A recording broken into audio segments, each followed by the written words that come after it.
What's up? So, it's Tatum here, and I am refilming this intro because I had the idea halfway through that what if, while I'm talking about everything that happened in 2019 and early 2020, I included videos from the things I'm talking about because, if I'm talking about demonstrations, I should include videos from the demonstrations. So, that's what I'm going to be doing throughout the video. Might be a little weird, but I'm gonna try it anyway. What's up? It's been a hot minute since I've made one of these videos.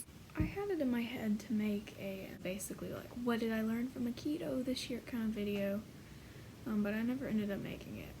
I do kind of want to catch up on things. I don't remember when my last video was, so my last update video, so I guess I'm just going to be starting at the beginning of 2019 and working my way up to now.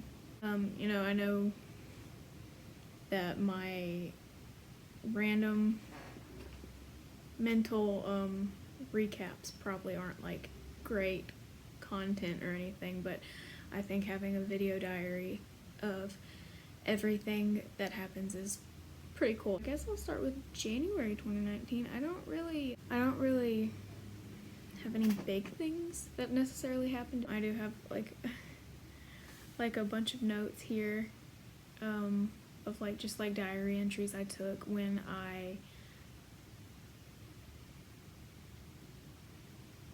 was in class and stuff. I like writing down diary entries of what happened in class and everything so that I can keep it in my mind, because my memory's horrible.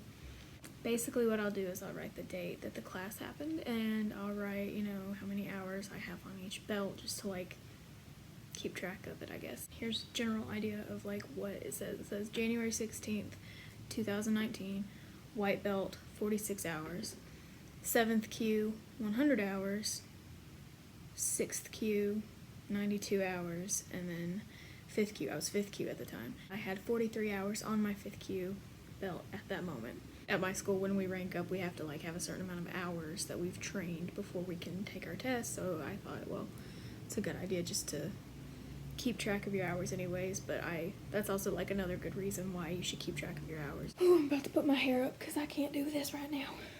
But anyways, that's basically what in general what the setup is I'll say what the date was, how many hours I have on each belt, just so I can remember every single belt, how many hours I had on it, and then I'll kind of write down what happened in story form almost, and then I'll have a little note section at the end where I just have bullet points where basically bullet points where I'll write important notes from the class, or keep your arms extended during this technique, because even though you're really good at keeping your arms extended on most techniques, this one you have a tendency to really collapse, so I'll write something shorter than that but I'll write that afterwards usually. Basically that's what happened in January. Nothing super it didn't break my leg or anything. Not something super defining to the year necessarily. And in February, I earned my 4th Q belt, which is actually interesting because today I got a notification on Facebook showing the post I made after I had gotten my belt. So I thought that was really neat actually. In March we had one of our annual demonstrations. I got a lot of good videos. I had just gotten my tongue piercing at that time, 2 days before that, so I was really trying to contemplate whether or not I wanted to go. But I couldn't talk and I was lisping really, really bad, but still managing to talk the entire way through it, despite the fact that I was lisping like crazy. It's always a fun experience. I really like that festival a lot, honestly. I think it's probably my favorite annual demonstration that we have. The area is beautiful, especially when we get to have the demonstration outside, if the weather's good. I think it's just really, really fun.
In April, I don't really remember anything super big about April 2019. I don't even really have any like diary notes from April 2019. I know that that was a time where I wasn't really attending class as much. I remember a month or two in 2019 where I went to maybe like 2 classes that month. In May, I went to my first ever like black belt camp. It's called Udansha Kai. Basically like advanced training, and it's a not really a seminar. It's more of like a more intensive camp, and it lasts longer than a general seminar does. That was a pretty solid trip. Me and like a group of people from my dojo all like rented a vehicle with the help of funds from the dojo. We went down to Houston, Texas, and we went to this black belt camp. I remember training with just a bunch of people. I mean, the mats were packed. They really were, because everybody was showing up for like the first big camp of the year. For that camp, my knee was a big problem. I remember wearing my knee brace the first day, and it's a bad idea because it was not like a sports brace. It was a mechanical brace, and I didn't know the difference until after that first class was over. And I said, I'm never wearing this again, ever, on the mat or not. And I really got a feel for their dojo. It was neat. Like, the mats were really soft, and it was the first dojo that I've ever been to that wasn't my own. It was really interesting to just, because I remember thinking like, oh, what's it gonna look like? What's it gonna be like? Really cool. I remember that was the first vacation I've ever taken without any of my family members. So that was really neat.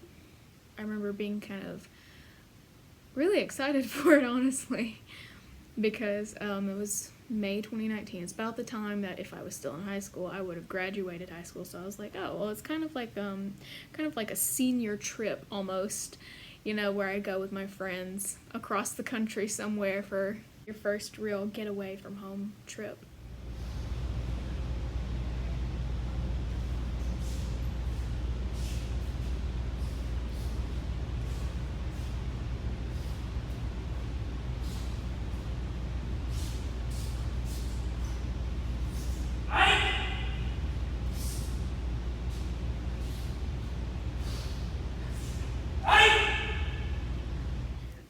got back from that camp, I had a reignited flame within me, just this passion for Aikido that I hadn't felt since I had started college, honestly. I remember asking one of my training buddies, do you think I could be Sato Sensei's Uchideshi? And he goes, yeah, but it's a big commitment. And I was like, yeah, I know. I got a lot of information on it, and I asked my head instructor, I was like, I think it would be something that's really fun to do. I love Aikido, and even though sometimes I get too in my head and go away for a while, my passion for Aikido is still there. Really thought that would be a good thing for me, despite the fact that I was starting to have more and more issues with my joints. And my head instructor thought it was a really cool idea, and he wanted to give me all the information for it and everything. He talked to Sato Sensei about it himself. I still think it would be really fun to be an Uchideshi. I think the only thing stopping me, to be honest, is just my fear of my joints, basically. And actually about that time, about April, May-ish, I was having increased difficulty walking. It had gotten to the point where my body wasn't aching after class in a way that was like, oh, that's a burn that feels really good, like my muscles are getting stronger. It wasn't an aching like that. I definitely had a deep feeling of anxiety with that pain, because I knew that it wasn't a pain that I could just push through, a pain where I could go, oh, well, I have felt worse, I'll be fine, I'll push through it, and it'll make my body stronger. No, I knew that it was a pain that I wanted to get better, but I could tell wasn't going to get there by pushing through it. So that's another reason I ended up taking another break in the summer. I would go to class and I wouldn't be able to walk for 3 days afterwards. So I bought a cane, which was a really difficult thing for me because I'm 19, and at the time I was 18. So coming to terms with the fact that, okay, well, I probably won't need this forever, knock on wood, but I really, really need it right now, and I don't know why. It was a really difficult thing, this feeling of shame, almost, I was like, oh, well, I'm 18, I'm 19, I want to be an Uchideshi for Sato Sensei, I can't have a cane. I'm going to class on the days that I feel fine, and I'm taking all this ukemi. I'm standing and I'm rolling and I'm doing all these things without a cane. Later I found out that taking all that ukemi on my good days is what was making it unbearable for me on my off days. I'm not taking as much ukemi as I used to, which we'll get into that later. I know in June/July-ish, I know the summer was a really hard time for me this year. I guess as far as Aikido goes, it was pretty good. I don't think August had anything that was major either, other than just residual summer trauma. September was fun. Oh, we had a lot of really fun, outside of Aikido activities with everybody from Aikido. It was super fun. October was pretty much the same. I remember going to a Halloween party with some of my Aikido friends, and that was pretty fun. And then just a few days after that, we went to fall camp, which is basically Udanshikai, or spring camp. It was in Houston, Texas again, but it was just the fall version, right? Another black belt camp. Our road trip that time around was a lot longer. It took a 7-hour trip and turned it into an 11-hour trip, because we hit a bunch of roadblocks on the way that each lasted an hour at least to get through. Several of them lasted 2 or 3 hours. We hit literally 4 or 5 different roadblocks on the way to Houston, Texas that time.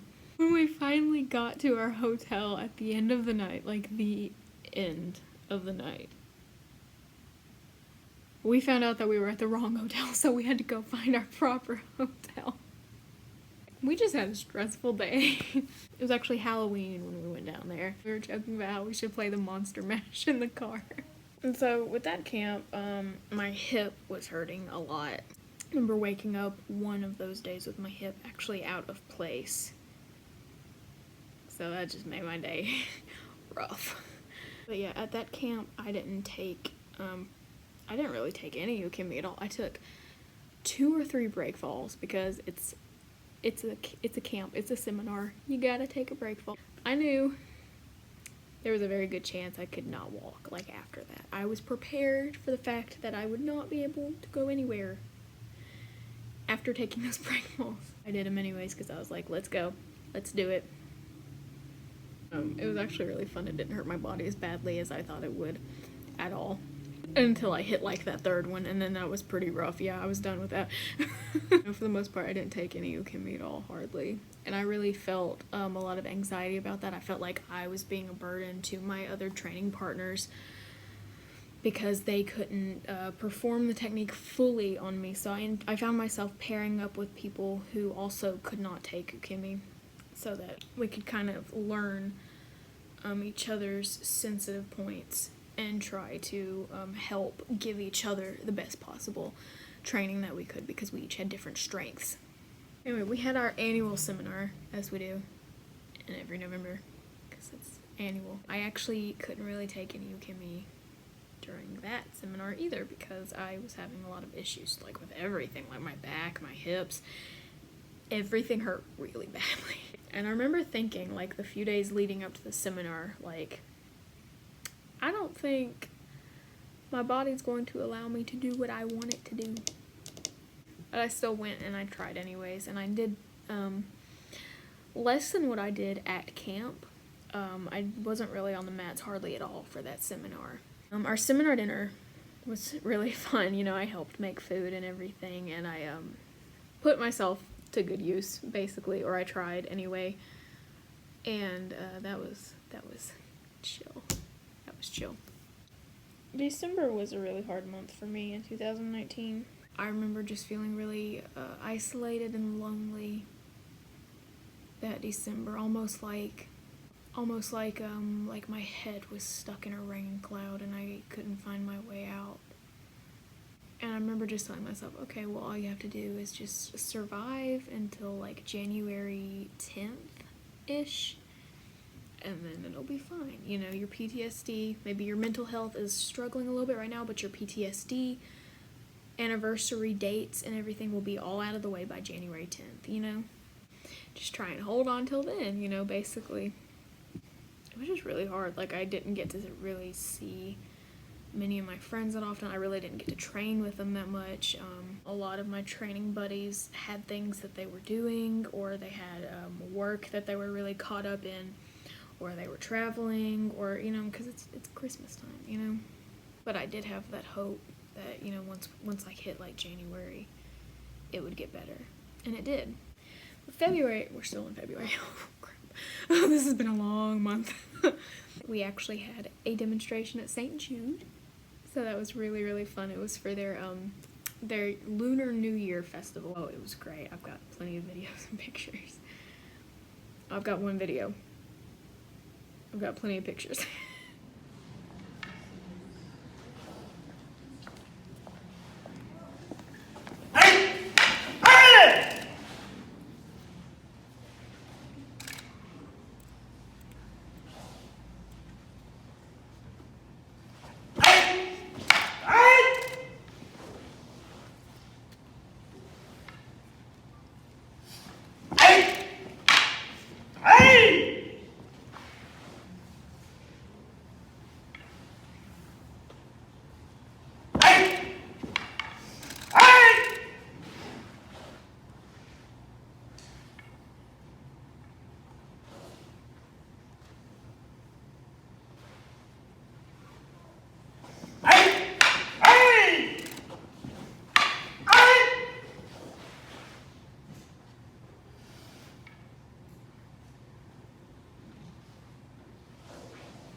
I have some points that I, like, wrote down that I wanted to hit, so I guess I'll read over them real quick. This point right here says is that I feel like I missed out on more things than I would have liked to if I had thought about it in the perspective of, like, it's okay to feel the things that you feel, but they're not always true. Which isn't a bad thing to feel your feelings, but to let them win is a different thing. When it talks about how I really am starting to learn to walk that fine line of to where should I stop pushing my body and where can my body keep going, you know? I really am learning how to walk that line, but on the days where I can't train, you know, where I'm like, it would be best for my body to just sit this day out, I'm still sometimes feeling guilty about making that decision of like, okay, well maybe I can train today, but I don't need to be taking rolls or break falls or a bunch of ukemi that could like really make my physical health worse. I feel guilty about that sometimes. I do in general feel like 2019 was a very transformative year for me, like as far as the part of Aiki where it transforms you as a person, not necessarily your training or the way, you know, you do this technique or the way you look at that technique. I feel like it really transformed me, and I feel like my sensei and my partners really helped me with that. Looking back on it, I really do feel like it was a good year for just me learning about me, I guess, and for me growing. Another thing that I've learned about myself this year is that I'm not as open as I think I am. You know, I'm always like, oh, well, I'm really open about this thing, so that means I'm open about everything, which isn't true, because while I'm being open about this thing, I'm also making sure to, like, tuck another thing away. So while I may seem open about this thing, I'm not open about everything. I have a very difficult time talking about this thing down here. I've also learned that it's okay. It's okay to have parts that you're still uncomfortable with. It's okay to not want them to be there, as long as you're still acknowledging that they are there. I mean, you know that saying, you know, the first step to healing from something is admitting that you have something you need to heal from. That's a hard thing to learn. On the other side of that coin, another thing that I learned from that is that